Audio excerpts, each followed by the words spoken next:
welcome to Third Eye Quantum Healing. My name is Jonathan, and today I am having a talk with my good friend from Australia, John Mcluckie. How you doing there, sir?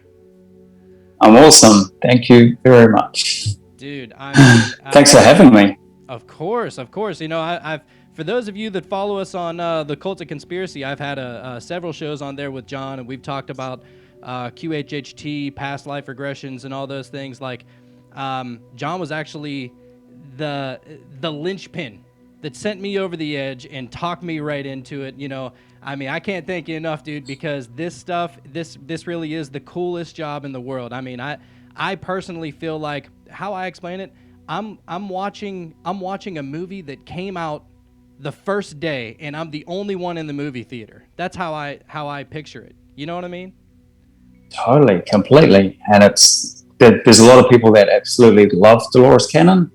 And but if you do this, you're actually doing exactly what Dolores Cannon was doing for all those 45 years of her career. We're actually doing exactly what Dolores Cannon was doing, getting this marvelous information from the clients and going along for the ride. And it's a pretty trippy ride. It's the coolest thing in the world.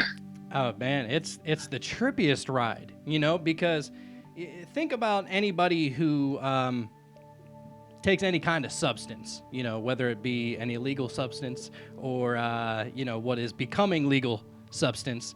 And you know, they go on these trips or they go on these highs or they go on these lows. They know deep down that that's just the drug, that it's not them. You know what I'm saying? But what's great about this is that it's us, dude. Like, it's the people that are you know, going under for hypnosis. That's them. You know, they're not given a drug. They're not giving a sip of liquid courage to see these things. Like, you know, we're Yeah. kind of just there to guide them, and they see what they see. It's actually remarkable to me. That's, you know, I love this stuff. That's the beauty of it, because the facilitator I always say that we're bouncing off what the client is seeing in their mind's eye. So we're going along with their ride. We're not trying to ask questions and trying to get them to see things. We're just asking the questions of what they're seeing. And sometimes it can be the trippiest thing in the world. They could be ETs or Pegasuses or dragons or whatever. It doesn't make any difference at all, but it's all fascinating.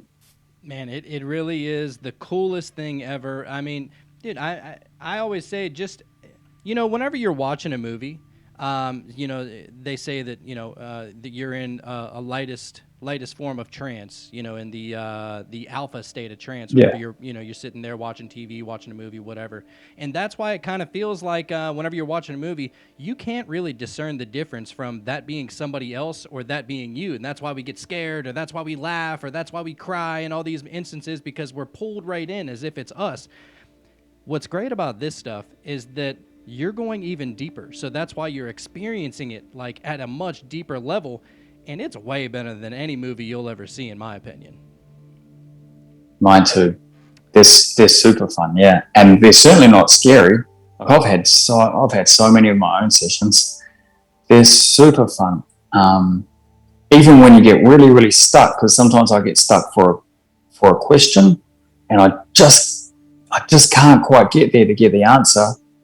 I'll just really zip in and just have a really quick session, and the answer will just be right there. Yeah, yeah, it's amazing. I mean, some of the craziest stuff. I'll tell you, from my first session that I had with a lady in Baton Rouge. Her name's Lydia. Um, Polish lady, awesome accent. Whenever I had my session with her, now it was a fantastic session. Whenever I was being hypnotized and taken to a past life and talking to the higher self, it was an amazing session, and I'll never forget it. But what was even crazier than the session itself was the days following. Like there was like 3 or 4 days after that Yeah, session that I was just like, I was so zoned in on what I was supposed to be doing and what I shouldn't be doing and what I should be doing. And, you know, because, you know, getting those answers from your higher self and then seeing a past life where, in that past life, I achieved like something that was so incredible, and I was like, man, that really was me.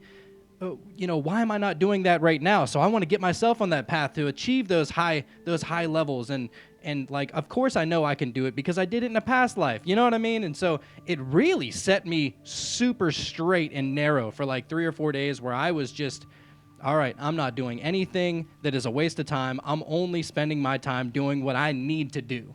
You know, did you Yeah. ever feel like that with yours? Yeah, totally. And just going back on your one, okay, the beauty of this is you're right. 3 or 4 days after, you'll just get more and more and more downloads, because you're open. But here's the next level of stuff: is that it was a man that you saw? Yeah, he's a successful man. Is that right? Yes. Okay. That man is part of you. He's a part of you. He's within you. So you can contact that man and be in touch with that man whenever you want to, because he is a part of you. If you have any questions that you want, if you're getting stuck on anything, ask that man, because he's already experienced it. I experienced it as it A was lot like, of people don't do that. right. And to be honest with you, I didn't even think to do that. So thank you for the tip. Yeah.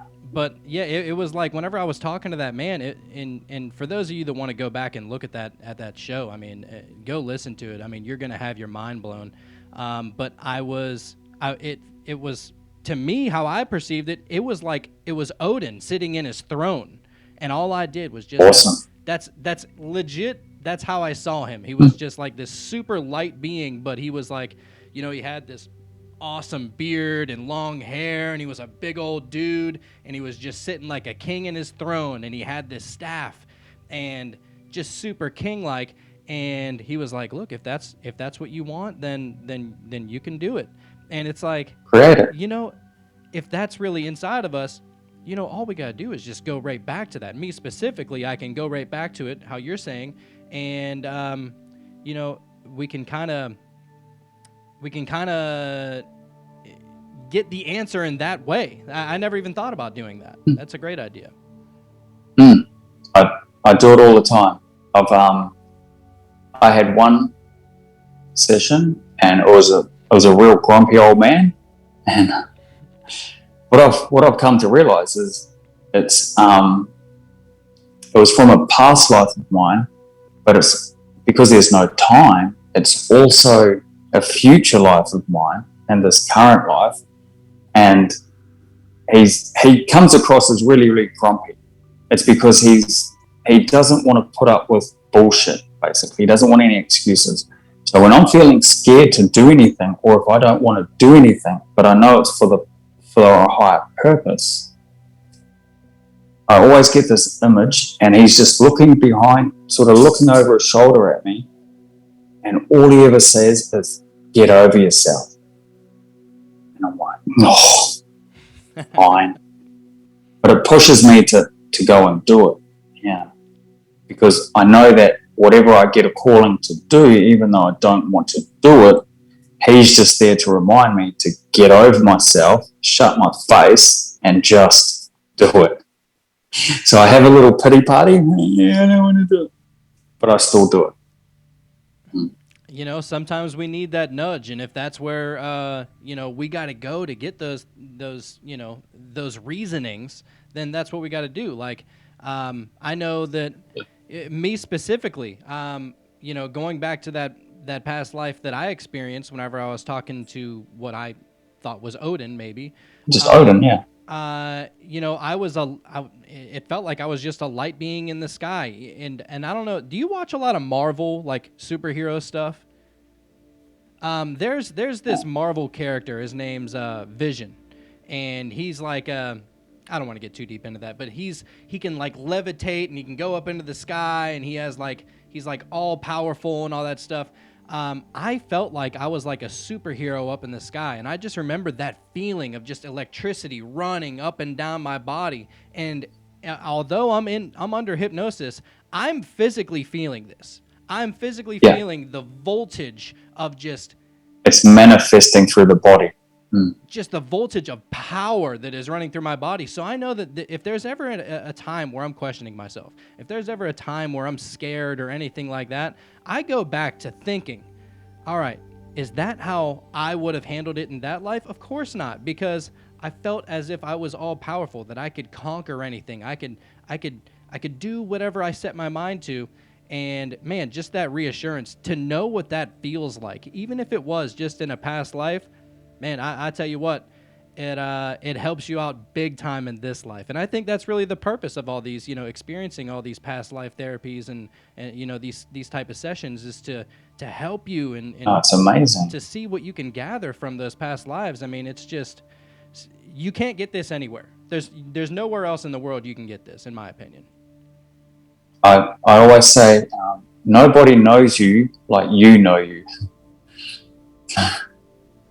There's and speaking of that, I had one past life regression, and it was only a quick one, but I was feeling quite down and helpless at the time, and a lot of people relate to that because everybody gets to that stage. You sort of think that everything's going fine, and then it just turns to custard and just turns to shit, and just like, ah. So I had this one past life, and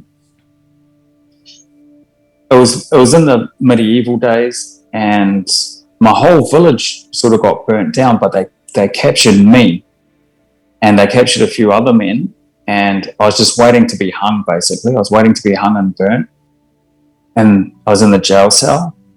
But then I went to an important day, and I got saved, and I don't know why they saved me, but somebody saved me, and then I became the king's advisor.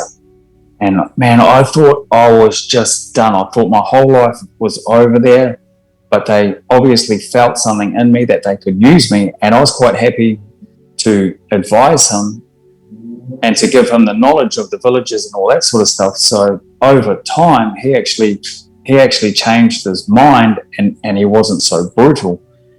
But the point of the story was that I was feeling so helpless and so down, just like when I was in that jail. Basically, I was waiting to be hung, and it was the same feeling that I was feeling at that time. But it was a light bulb moment, and it gave me hope. And I was like, it's not over. Something's going to happen. I just have to be patient. Something's going to happen.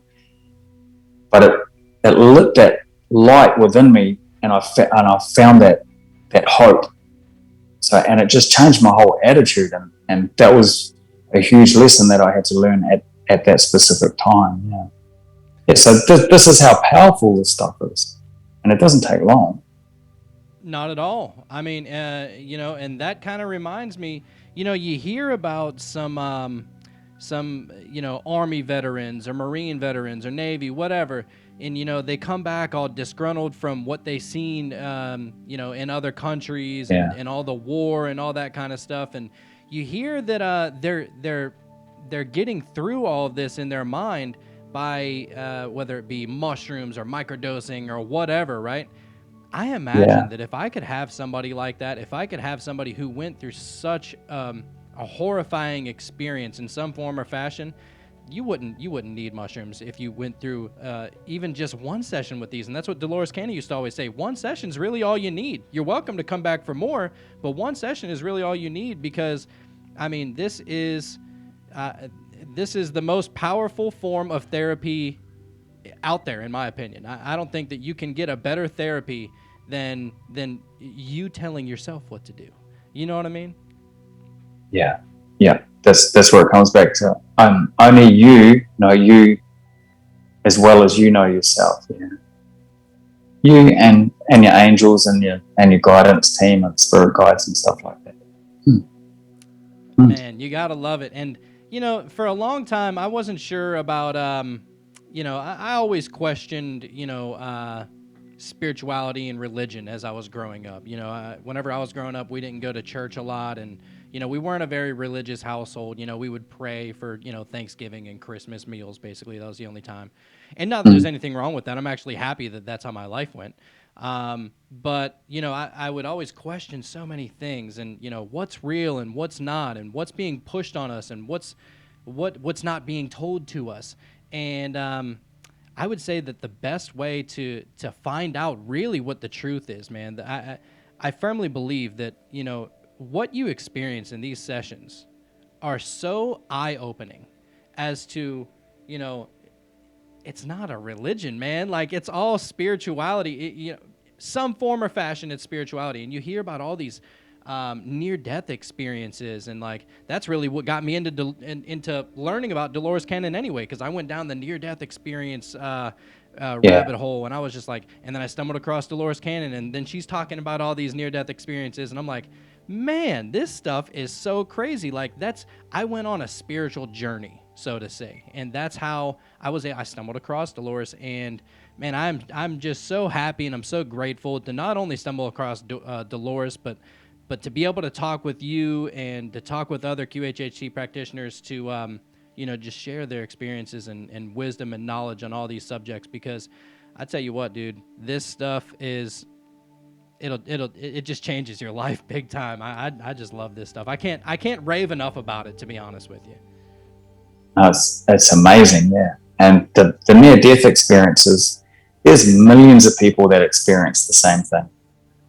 And Dolores always says, in science, if an experiment has been repeated and you get the same result, well, then that's a proven fact. That's how they prove science. That's a scientific fact. So this has happened millions and millions and millions of times, but because it's not tangible within our five senses, well, then it can't be proven as a scientific fact, because no scientist and nobody knows what consciousness actually is, because it's not tangible, it's not measurable. So that's why science can't be involved in this. And then behind science, you get the human ego behind it as well. So, but spirituality is very much different. But yeah, most people believe in it, but they won't admit to it. And you hear a lot about what's it called? Quantum theory, string theory, that kind of stuff. And that just proves that, the world is not what we think it is. Like, this table is not even physical. That's quantum physics. Know what I'm saying? Like, it's just vibrating at such a low rate that it seems physical to us, but in actuality, it's not even really here. Like, kinda. Yeah. You know what I mean? And so to say that this kind of work, it can't be proven, or it's intangible or tangible. I can't remember which one is which, but it can't be proven in some form or fashion. I mean, it's kind of like science is going against its own science as to say something like that. I mean, what do you think about that? Yeah, totally. And science is always changing. They're always changing their opinion, So what was proven as a scientific fact 50 years ago is different now. So science is always evolving as well. So I'm not a huge believer in science. I just take it as it comes. Like my whole life, I just sort of flow with it and just take it, yeah. But just going back to, because I'm really interested in your session. So, and you've had a couple of sessions, yeah? So you're Odin, which is super cool, super fascinating. Pretty crazy, man. So tell me, because in a QHHT session, we, after you see a past life or a future life or some experience that you have or have experienced, we cross over and ask your highest, basically contact your higher self. So why did your higher self show you that? Can you remember? Oh, what was the purpose of that? Well, I mean, I actually remember everything about both of the past lives that I experienced. It was, I remember just being that light being, basically, whatever you want to call it, some kind of God, I don't know. But I was overseeing a part of a galaxy. It was like a section of the galaxy where I was overseeing some stars and planets and stuff. And, if there was ever a war to break out, or if there was ever anything that was going on in the universe in my section, that I would handle it and take care of it and squash it, basically. And you're a guardian. Guardian. I didn't even think about that. But I know that, whenever I was up there, I just remember feeling like, because I was like up in the universe, looking at all the planets and stuff. And I just remember feeling or thinking like, man, all these people, they don't even know that I exist. And, I wish they knew what I'm capable of so that I can help them. If they just asked me, I just remember thinking that if they just asked me for help, I know that I could help them. Like, they don't even know that they could ask for my help. I just remember thinking that. And so that's whenever I went to Odin, because I was up there for hundreds, maybe thousands of years. And I remember going up to Odin, and I was like, look, I want to have a bigger impact. I want to have a bigger impact. I want to be put right in the middle of it. I want to see if there's any way that I can help on the ground, boots on the ground kind of guy. Can I go down there and help experience it for myself, but also to help others? And he goes, as you wish, if that's what you want to do. And then that's whenever he took the staff, laid it on both sides of my shoulder, and then he hit me, tapped me on the head, and bang, I was instantly inside of a woman's womb. Now, to say that that's where I was most recently at, I don't know. I don't know if that was my most recent past life. I don't know if there's any way of knowing that. But to understand, to have that perspective, man, that really just broadened everything that I thought I knew. And that's the great thing about all this stuff, is that, us as humans, especially as men, we think we know everything. You know what I'm saying? Like, we kind of have to be a little bit cocky in some form or fashion, but it's just things like that that'll just make you think, God, I really don't know anything. You know what I'm saying? I love things like that. I love things that make me feel stupid. You know what I mean? Like, not make me feel stupid, but make me question everything that I know. Yeah. Life is so much easier if you have the perspective of we know nothing. Life is so much easier because then you get more curious in things, and you're just open to anything, and you have a lot more fun rather than a human ego going, I know everything. Well, you're really limiting yourself there. That's why, as a facilitator, I always go into a session as a clean slate, and I know absolutely nothing. You tell me everything that's going on in your consciousness when they're under, and I try and get as much information as I can. Instead of letting my ego get in the way. It's amazing. It's so much easier like that. I mean, and Dolores always called the ego Mr. Stupid. So she calls it Mr. Stupid for a reason. Yeah, and some people are like, "Oh, I'm offended by that," and I'm like, if you really knew it, like if you really knew that, like, our subconscious really knows so much more than our regular conscious, you'd be calling it Mr. Stupid too. That's just what I want to say. Yeah, totally. As soon as people are offended with anything, it's something that they need to work on. Got to work on deep down inside. Go meditate. Man, I tell you what, ever since both of those sessions, my higher self, my subconscious, whatever you want to call it, the spark of God, some people call it, whatever you want to label it as, my higher self told me I need to meditate more. Like, stop only meditating once or twice a month. Start doing it every day or every other day, because it'll help you stay grounded, and it'll help you, not. I think why people get so stressed out these days is because they're not grounded at all. And that's not to say, I'm not talking about just, going outside and grounding, but of course that helps. Don't get me wrong. I mean, I actually just made a homemade grounding mat for me to sleep on. But to stay grounded by meditation. And I know that whenever I'm meditating and I get deep into meditation, man, I just feel so relaxed. And I have the thoughts of, like, everything that I'm stressed about, everything that I'm worried about, like, why? It just makes everything seem so small, and it brings it all really up front and personal, and just like, why are you stressing about this thing? And why are you stressing about this thing? Like, we are more than that. We're Yeah. more than just an ego. We're more than just a body and the situations that we're in, or the situations that, that we've lived through and stuff like that. So I think, these Cool. messages that come through from the higher self, great messages, I gotta say. It's the Totally. it's the And it's best all an message you can individual. receive. So you very much would have got shown that, probably because whenever you're stressed out, go into meditation. If you go into that guardian's perspective, you'll change you'll change your whole perspective on things, see things from a much higher perspective. You'll feel a lot calmer, and then that'll radiate out. So then you're not creating that same stress. People are stressed out because they're scared of the future. They're scared that they can't cope with whatever they think is going to happen. That's what stress is. Definitely. I know. Even just to bring it down to a smaller level, to relate to what you just said. Think about. I know whenever I'm working out per se. My higher self told me I need to work out a little bit more because I was getting a little chubby.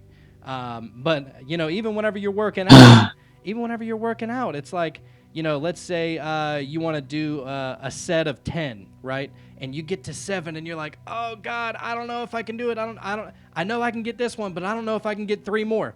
Don't think about if you know you can get 3 more. Just get that one up, put it back down, and then think about the next one. And I think that, we limit ourselves by being scared of the future, or worrying about the future.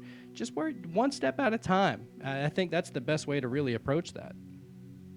Totally. I've always say this. I always say a lot of people know what they want in life, and the analogy that I use is they see it as the top of Everest.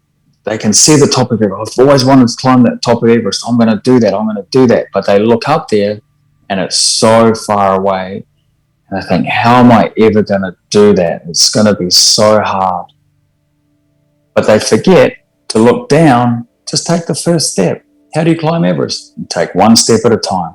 Just concentrate on that one step. And then if you concentrate on that one step, and then just do whatever it takes to do that next step, before you know it, you're at base camp. And you can always look up at the top of Everest every now and then and go, wow, I'm actually doing it. But just take one step at a time. And then if you ask your higher self or your guidance team through life, what's the next step? What do I need to do for the next step? Wait for the answer. Just do that step. But I always say, never forget to every now and then to turn around and see how far you've actually come. Because a lot of people forget that.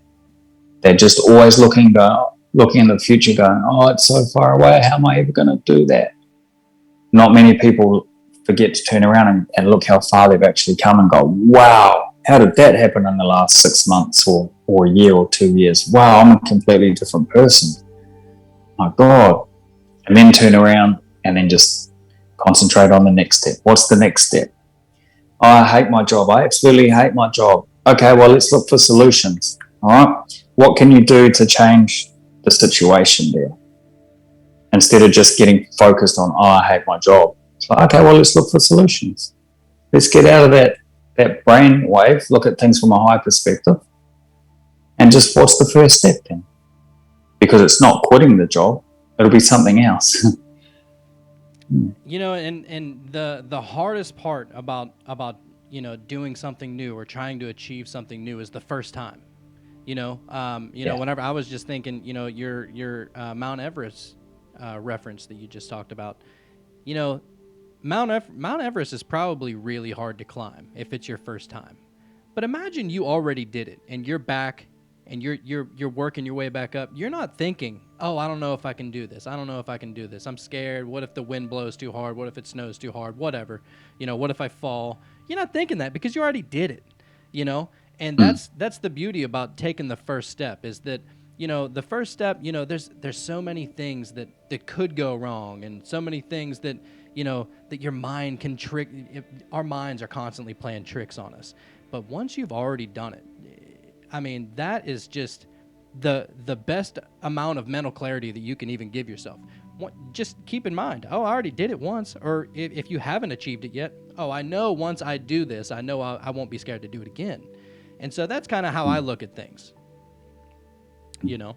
Yeah, it's just change and transition. That's all it is. Yes.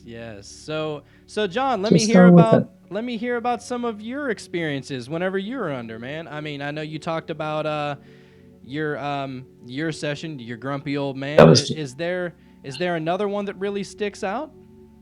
The last one that I had was actually pretty cool. It was I just finished the Earth life, being in a human body, and then I zipped through the Ethra, and I remember going through the cloud, and I dumped everything. I had all the information of that life, of how everything was going. I very much went through the cloud, and the Akashic record, the Earth Akashic records was there. So I just sort of threw all the information there because I was so excited to go back, but I didn't know where I was going back to. But I felt like I was like fanging through space, just going faster than the speed of light. But I was so excited. Wherever I was going, I was so excited. And then this blue planet appeared, and I was like, that's it. I'm going back. And I was so excited. And I got there, and there was a big, like a soul family sort of around me, and they were so excited to see me. And then I rested for a little bit, and then we went to an important day, and because I was quite an experienced soul, I found myself teaching the little children souls from this planet. And they were really, really interested in my Earth life because they had never had a human experience before.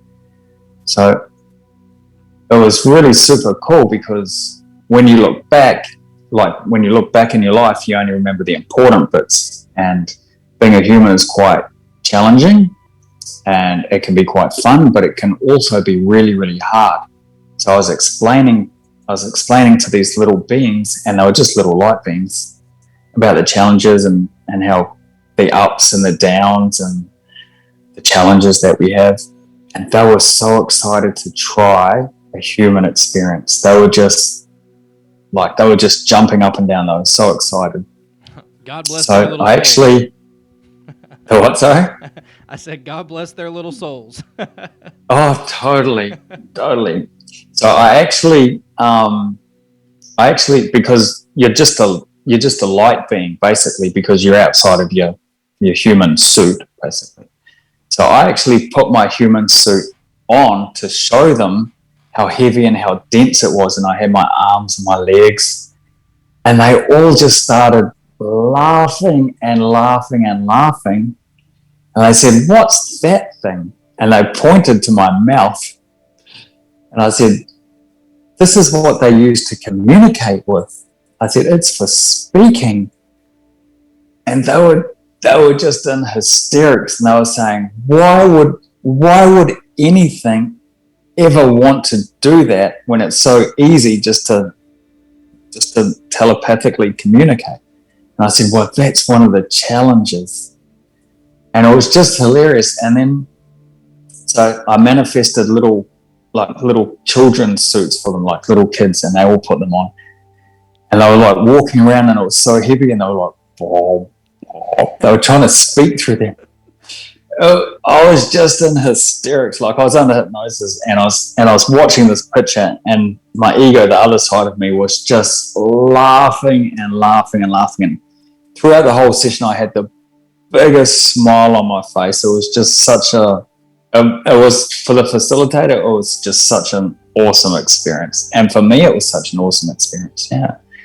And then, so what happened was, after that, we got a call for volunteers to go down to Earth because something happened. It was either World War II happened, where Dolores talks about where they dropped the atomic bomb, or Atlantis just happened. I'm not sure which one because it doesn't really matter. But then the call for the volunteers came through, and my whole class volunteered. They were so excited.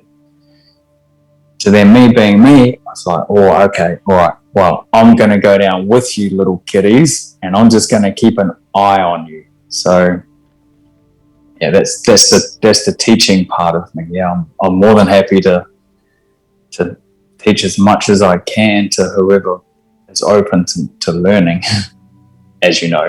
Yes, I know that firsthand. Yeah. So it was just a huge part of me. Yeah. Yeah, it was a really cool, super cool session. Yeah.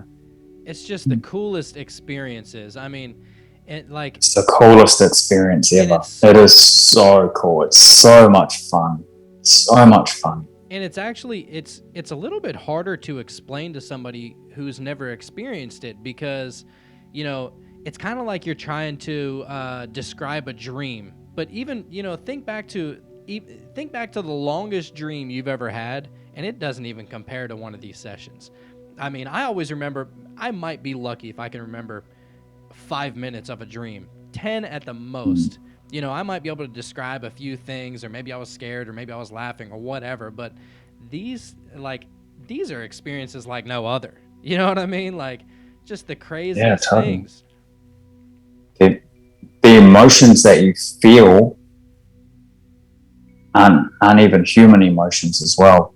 I had a lady the other day, and she came in, and she had a really quick past life. So we went and explored the afterlife, what happens to the soul after the life.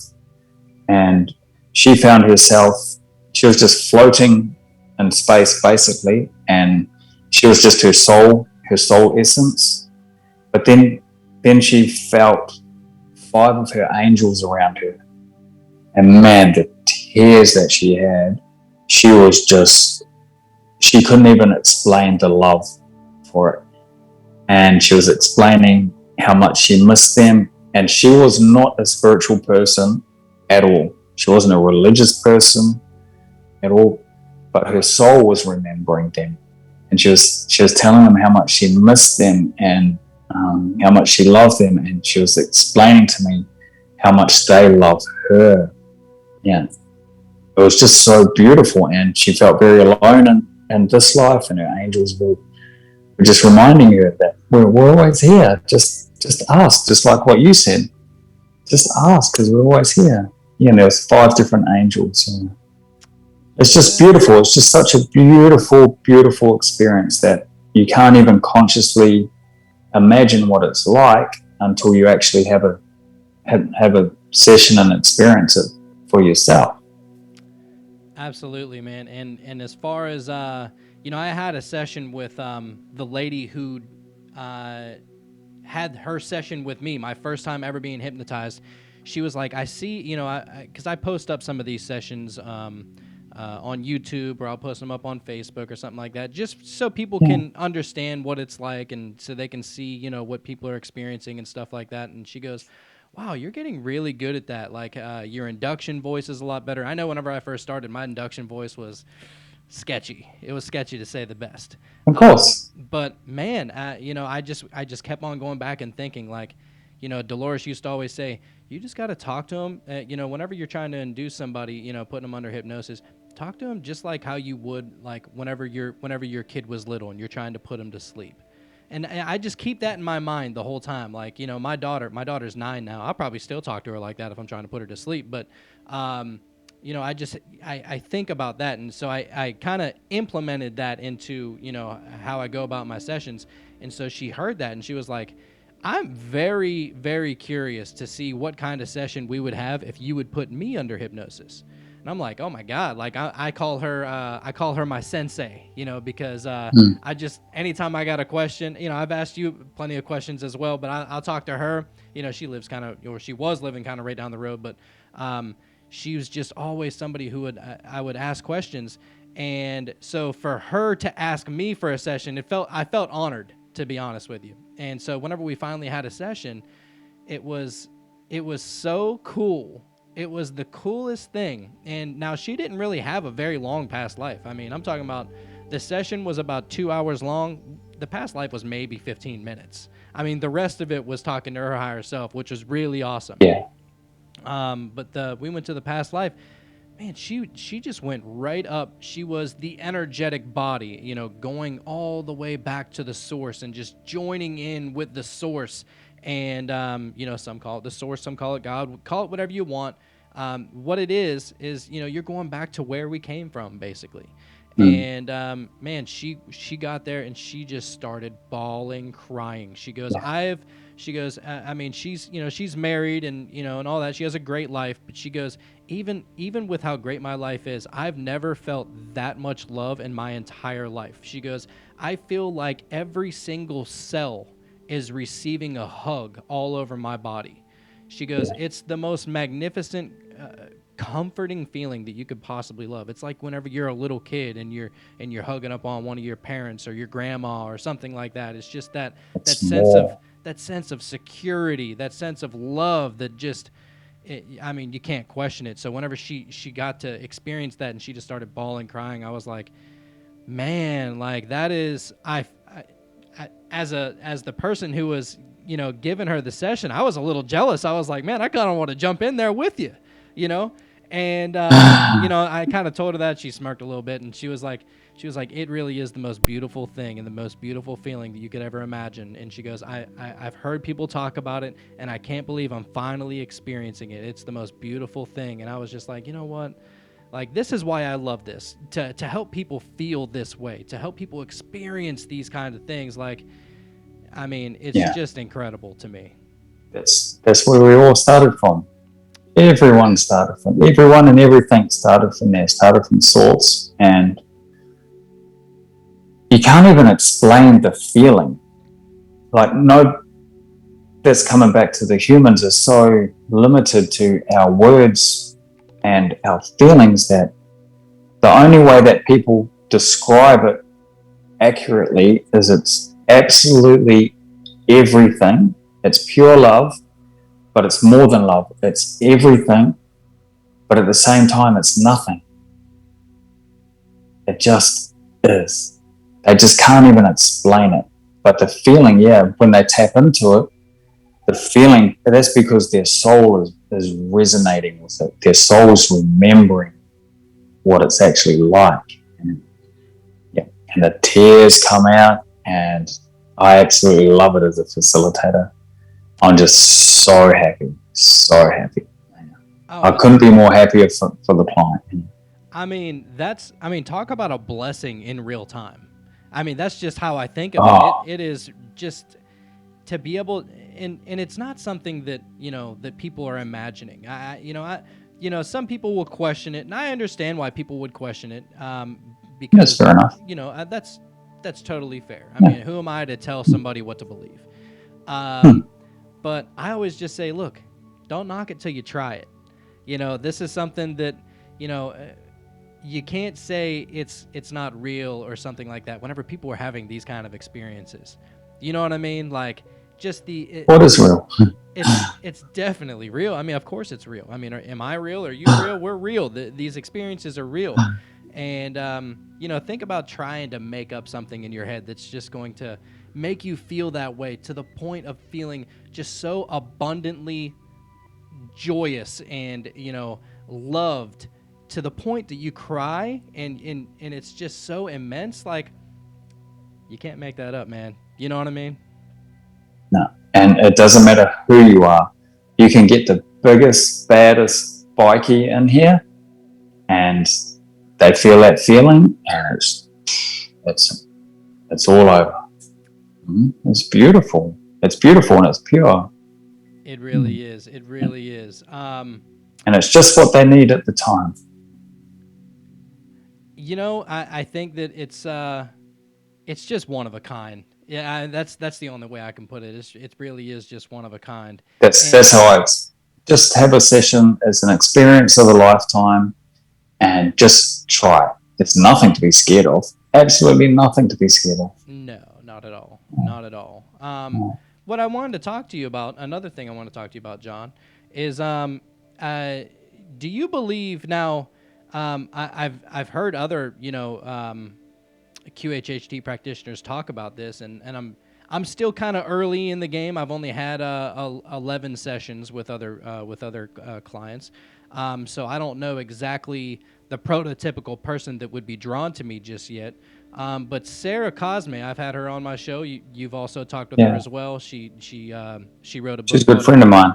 I love her to bits. She's awesome. She wrote a book called Hypnotist Journey to Atlantis. I actually bought the book, and I was like, I'm skimming, I'm reading through it, and I'm like, oh my God. And the way she explains everything, and she says that she feels like certain people are drawn to her, and that's why she's having all these Atlantis, old school, not old school, but prior Atlanteans.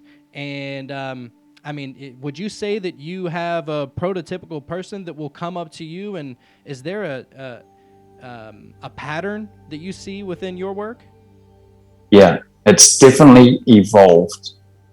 It's my work and my, basically my work and myself very much started off, my clients were having very, very, very basic past lives with a few really exceptional ones.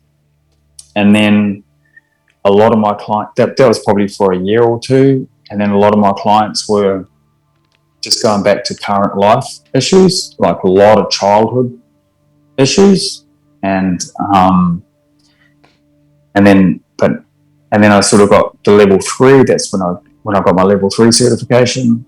But now I'm getting so much more convoluted universe stuff. I went through a phase of a lot of angels and a lot of spirit guides came in for probably maybe a year or so, 18 months. So I've got a really good understanding of the angels and the different angels and the different spirit guides, which I absolutely love. And now it's sort of evolving into a lot of the convoluted universe stuff. So a lot of ET stuff is coming through at the moment, probably about the last 6 or 7 months. So it definitely evolves and it goes through stages, which is super fun. It's super exciting because no two days exactly the same. That is the craziest thing, to be able to talking with people who were ETs and on UFOs and visiting other planets. And I mean, I just love hearing stories like that. And it really opens up that person's mind, because sometimes people even question, are we the only ones in the universe? Has there ever been real proof of other life in the universe and stuff like this? But we go to these past lives and we experience these things, and it's like, oh, you dummy, of course it's real. Of course we're not the only ones out here. Like, that's that's what I love about these things too. Totally. Even the scientists say that it's a mathematical impossibility to think that we're the only ones in the universe. It's mathematically impossible. I believe it. It's interesting. I believe it. It's super interesting. But the problem is that the human ego is taught from a young age and through thousands of years only to believe it's 5 senses. If you can't see it, smell it, taste it, feel it, or whatever, touch it, then it's not real. That's a learnt behavior. So people just believe it. Yeah. But you can see so much more with your eyes closed and using your 6th sense. If you just trust it, it's amazing. And there's I actually saw, I can't remember what video it was, but there was a study being done, and there was this guy, and he was working with younger children, and he was trying to teach these younger kids. I want to say they were 4, 5, 6, 7 years old, right in that area, maybe 3. He was working with these kids, and he said, I want to teach you to see without using your eyes. And so what he did was he would blindfold these kids, and he would teach them to still be able to see. Their eyes are shut, they're blindfolded, they can't see physically out of their eyes, but they're still he taught them to still be able to perceive of everything that was going on, so much so to the fact that he had them on a tablet, like on a little computer tablet, and they were scrolling through Facebook, reading all this stuff. They're blindfolded. How are they doing that? And so whenever you say that, our five senses are, we're not limited to that. We just think we are. Our brains, That's right. We think we are. Our brains are so much more expansive than we believe they are. Yeah. And totally. And the way that I perceive people's higher self, which is really the part where a QHHT session is a lot different to all the other modalities, because your higher self is very much that spark within us. It's our soul spark that's connected to that source energy. It's not there to control us. It's just there to guide us. My perception of that is that's very much our gut intuition. If everybody knows what their gut intuition is, not many people listen to it though. But if they listen to it, their life, maybe in the short term, it might be a lot harder, but in the long term, it'll be a lot easier. But most people don't listen to it. No, not at all. And, I actually just had this thought not too long ago. It was thinking about people who are rebellious. All right. So whenever I think about people who are rebellious, I want to say, okay, who are you rebelling from? I mean, are you rebelling from the government? You're rebelling from your parents? You're rebelling from whoever, your teacher, whatever. And it just makes me think, okay, to be honest, whenever you think about that voice in your head that you're rebelling from, you're not rebelling from those people. You're rebelling from that inner feeling that is telling you, oh, this is a good thing, you should do this, or this is a bad thing, you shouldn't do that. You're rebelling from that thought. And so I think that people who are rebelling from that thought, they're really only kind of at their own detriment. They're only hurting themselves in that way. So I think that, and who knows? They probably don't even know it. I mean, I know that I used to be rebellious, as all teenagers were at some point in time. But I think that if they could have one of these sessions, or even just a meditation, you can really figure that out really quick and understand that you're only hurting yourself by rebelling against yourself, by rebelling against whatever your good intentions or whatever your pure intentions are. So I don't know. Just a crazy thought. It depends what the intention is behind it, because sometimes rebellion is somebody just trying to find themselves. They don't want to listen to anybody else, and they don't want to do anything else. So sometimes that rebellious part of them is actually a good part. It's just channeled in a wrong kind of it's manifesting itself and using the wrong kind of energy. But if it will manifest, and if they get in tune with themselves and find out what that part of them actually is and what that part of them wants, usually it's because it just wants its freedom to be by itself, to be accepted for who they are, which is beautiful. It's a beautiful part of them. It's just being channeled with the wrong kind of energy. That's all. That's why I love talking to you, John. You're a glass half full type of guy, and I love those kind of people, man. Totally. It's understanding. It's really getting connection and understanding what that part of them wants. Yeah, this is why I love this stuff as a facilitator. Yeah, because we get to talk to people's higher selves and angels and guidance team and ETs, soul star families, whatever. But they'll actually explain that to you. So it's not new. Like anything that I say is only stuff that I've learned. I don't know it, but I've learned it from years of experience. Yeah, and being tapped into it. Yeah, not the ego part of them, the actual love part of them. Yeah, that's the best part. The best part. The part that has no intention of doing anything, basically. It's just there to guide you and to sort you through the lessons that you've come to learn. Yeah. And whatever you've come to teach. It's the best lessons you can learn, in my opinion. I mean, you learn great lessons from everybody and your parents and your family and all that stuff. But, I mean, uh, it's kind of hard to be bullheaded against the lessons that you're basically telling yourself whenever whenever Yeah. you're under one of these hypnosis sessions. So, just great stuff all together. And so let's see. I believe that there was one more thing that I wanted to go over. Oh, okay. So I just want to put this out there, and not. I'll say this: I've had a few sessions where, people kind of come into the session a little bit intoxicated.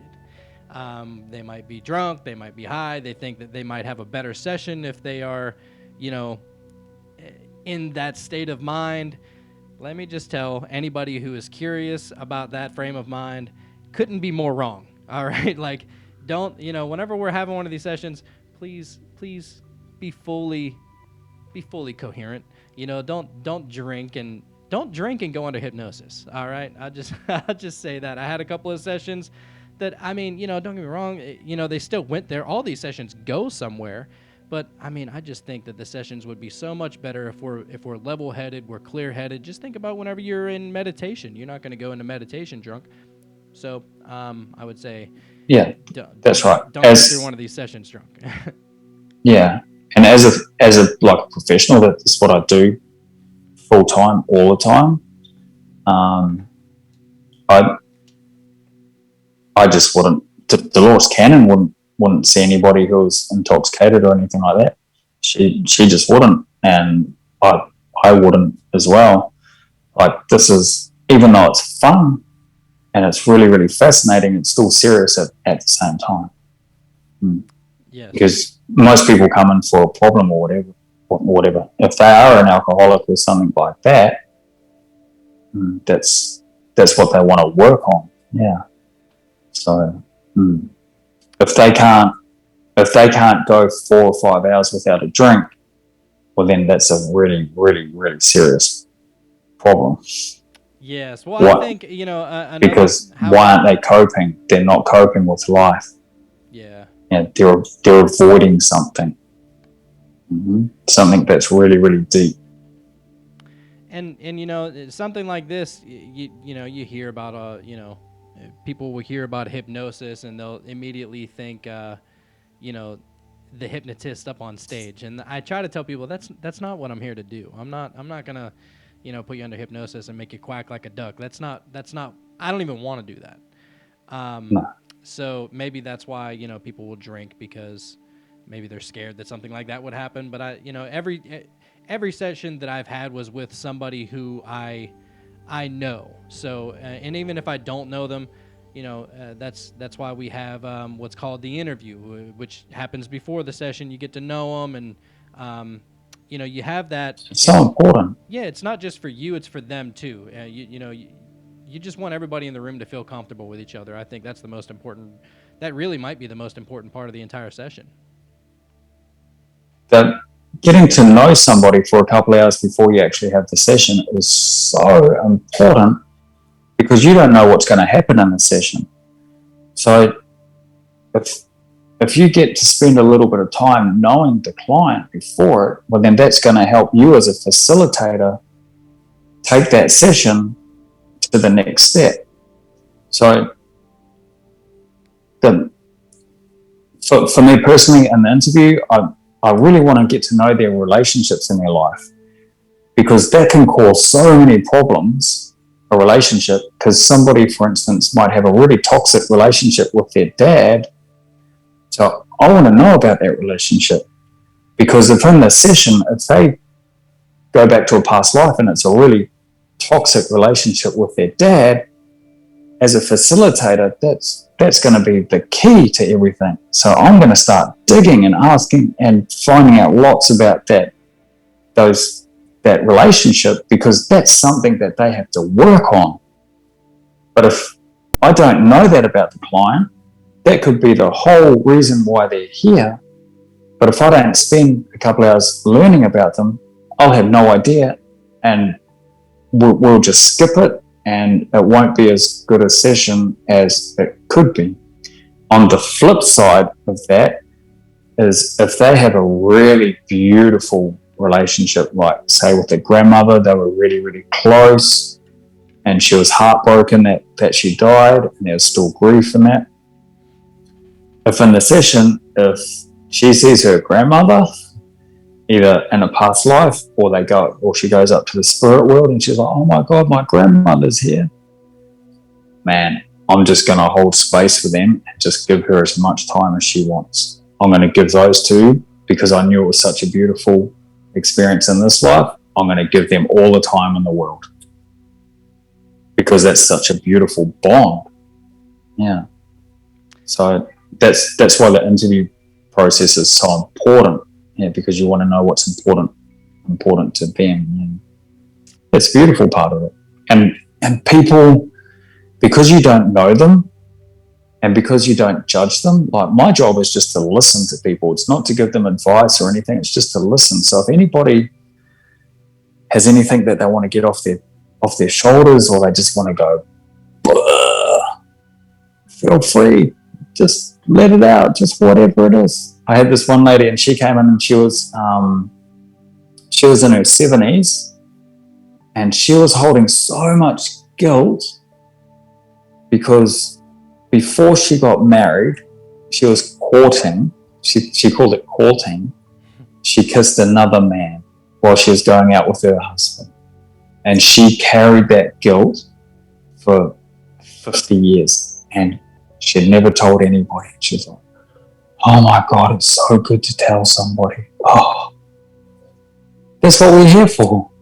Like, it's okay, it's all good. Forgive yourself. I'm sure. Like he had died 10 years before, but she carried that guilt. So her whole life. So it's a beautiful part of the session. But I always say the session is just fun. The session is amazing. The session is fun. The interview is just getting to know them, and if they want to get anything off their chest, get it off their chest. Yeah, it's all good. And that's the great thing about it. And we're not just hypnotists, we're hypnotherapists. We're here to talk to you and it's a form of hypnotherapy.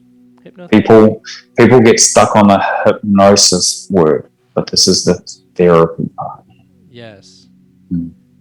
That's the great thing about all of it. And that's I think the more you open up to anybody, the more kind of the better the session will be. I mean, every time, if somebody's holding something back, or if somebody is just opening all the way up and they're telling you just everything that's on their mind, everything that could ever possibly happen. I had an interview session with somebody 4.5 hours. 4.5 hours. We were just sitting there shooting it up. And it was, I loved it. I love talking with people and letting them get things off of their chest, because I'm like, this is what they need. This is, I want to be able to be that guy for them to come talk to and just get it all off their chest, because I know that when the session is over, I know they're going to be feeling, regardless of what happens in their past life, I know that they're going to, go home and say, man, I just feel like I feel 100 pounds lighter. I love that feeling. I love being able to help people experience that. Yeah. It's a great thing. That's beautiful.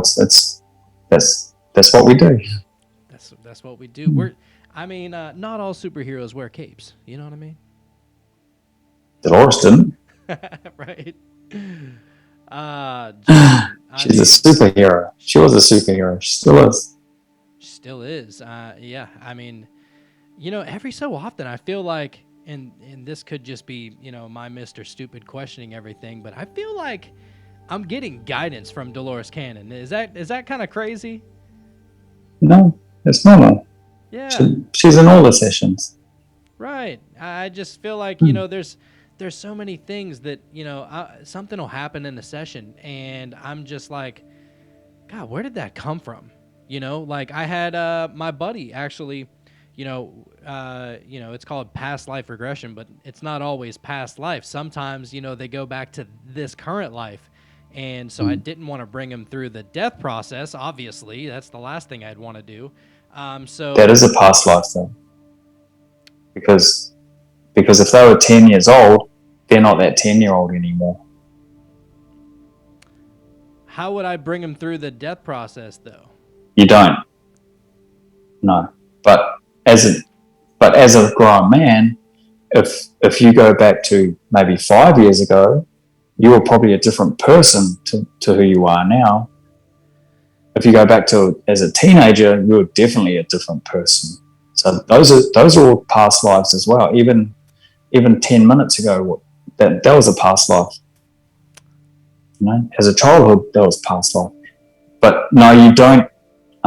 You definitely don't take them to the death scene. Right. if it's a current life, yeah. Yeah, but Yeah. to say what I was saying, I was like, oh, if he's experiencing this current life, I can't take him through the death process. And so I was like, you know what?